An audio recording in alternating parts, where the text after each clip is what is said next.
It was an email Hamilton Mayor Paula Southgate says she hasn't seen the likes of before. I was shocked and disgusted, actually.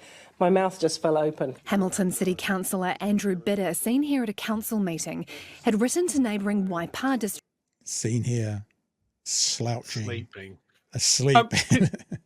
Can I also say, just to put a little bit of framing on this guy, some of you might be familiar with something else that he hit the news for. Was he's one of these guys that threatened public executions for councillors. Yeah, charming man. He is the cookeriest of cookies. Yeah, he's a cookie. He's the cookie monster. Yep. Absolute Council, brainworms. Using not only the F and C words, but also two that are hurtful to the disabled community.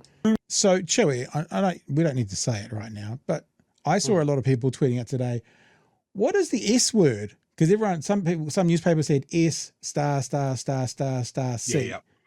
I know what it is. You know what it is. It's the fact that the disabled community are upset by that.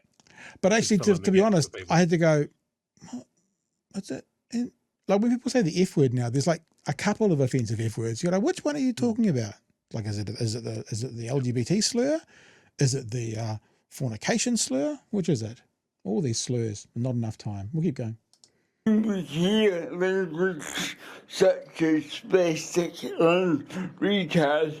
It means that those old stereotypes of disabled people as being inferior.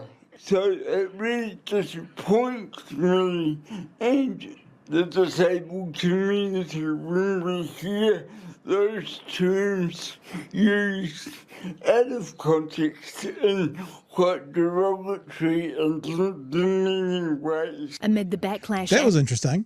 That the community no longer hears those words very much out of context. Yeah, it's interesting. So it really are words of yesteryear that they don't hear, that the disabled community doesn't really hear them very much anymore. Andrew Bidder is offering a partial apology, yet still using the offensive words. That is insulting to spastic and retarded people. I'm sorry about that. But he says he's not sorry for the rest of his expletive-laden email, in which he also told Waipa Mayor Susan O'Regan, get off your fat ass. I'd rather not do it this way. But it is effective because it can't be ignored. Is it? Bidder is angry with the way... But is it though? Yeah. Waipa District Council handled consultation for a new bridge in Cambridge, where he lives, and says he made the comments... Oh, where he lives. Mm. So it's about an issue where he lives. Yeah. So not where he works as a councillor. So it's personal. So he's an elected councillor for a council that's out of the area where he lives. So he's writing that in not as a councillor, but as a ratepayer. Yeah. This is the thing. And that on some level, basically getting off scot-free because it's not like he's having a go at his own council. He is just writing in as a ratepayer and going off and thinking it's effective, which I think is something that you only really see out of a certain demographic and a certain age group. Yeah. And unfortunately, it's a certain demographic and a certain age group that we keep on putting on fucking local councils. Yeah, there's an interesting dynamic here, but it's a little bit like, you know, this is a big leap I'm about to make, but if it wasn't Biden's son, would he be getting charged in that case? And if it wasn't Donald Trump, would he be getting charged in some of in the case about business things? The surname does something. If he wasn't a councillor elsewhere, would this be a news story? Probably not, because if it was just a ratepayer. But I guess if it was an All Black, it would also be getting exposure, not because of what he does, but because of the profile he has outside. I think if it was me writing into my council that way, my email would get fucking destroyed and I'd probably get blocked. So for him saying that it's effective, it's just ridiculous. Now, this is just one of a cluster of like-minded councillors. We've got one here in Dunedin, Lee Vandervis. We've got a mayor in Invercargill who definitely fits into this little fucking box, doesn't he? A Nobby. We keep electing these guys. They're all older white guys that don't think that they need to stick to any sort of decorum or way of doing things, and they think they're just shaking it up by being just obnoxious cunts. Yeah. Yep. All right, let's get into this.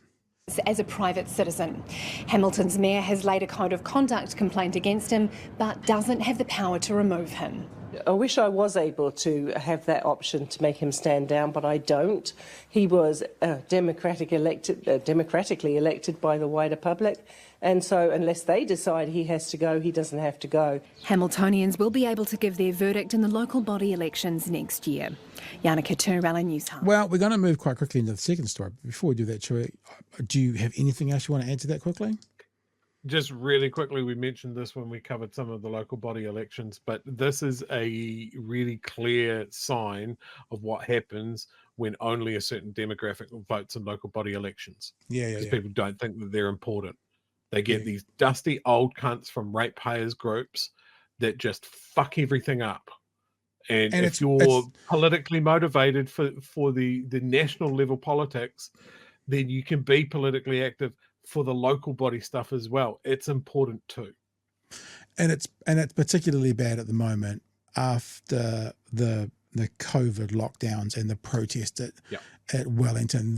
It's elevated, and the voices for fuckwits, those people who are getting some of their people to get into these campaigns. So it's particularly bad at the minute as well. Will it start to travel out?